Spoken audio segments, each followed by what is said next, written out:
Elisabeth est titulaire d'un master en électronique de puissance, mais lorsqu'elle s'installe aux États-Unis avec son mari et leur fille, c'est vers les tout-petits qu'elle décide de consacrer le plus clair de son temps.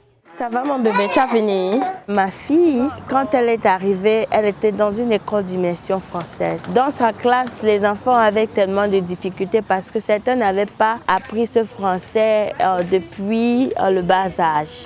Donc d'où la crèche, le centre de renaissance. Nous prenons les enfants de 6 semaines jusqu'à 3 ans.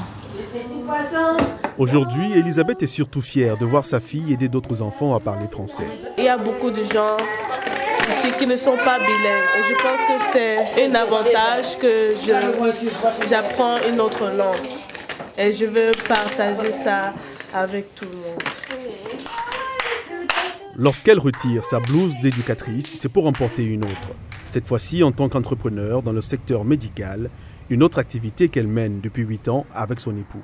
Ensemble, ils apportent une aide précieuse à des familles entières. Ma petite sœur est handicapée et j'ai vu ce que cela signifie pour une maman d'avoir un enfant handicapé. C'est par rapport à ça que je me situe pour mesurer l'importance de ce que Galaxy est en train de faire. Prendre le relais auprès de la famille et leur donner l'opportunité d'aller se chercher, d'aller s'épanouir. Nous arrivons à restituer la dignité à ceux-là qui sont exposés au désespoir à cause de leur handicap.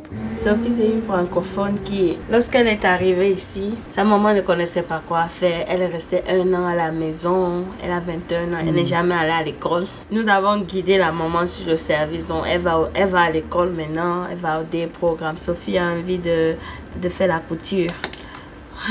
Évidemment, les populations que nous visons le plus, ce sont les populations francophones. Nous comprenons leur culture, nous comprenons d'où ils viennent. Si nous contribuons à mettre en place un grand centre comme Médecin qui peut desservir vraiment autant de francophones que possible, ce serait pour nous un rêve fantastique, quoi. Service d'assistance médicale à domicile d'une part, crèche et centre culturel d'autre part, Monsieur et Madame Gatchou font presque tout ensemble. Depuis 2009, nous travaillons ensemble dans le même bureau de lundi à vendredi. Et le dimanche, nous sommes ensemble à l'église, nous sommes dans la même chorale, nous sommes vraiment comme des frères. Une complicité qui a progressivement fait d'eux une référence dans le milieu africain de Washington.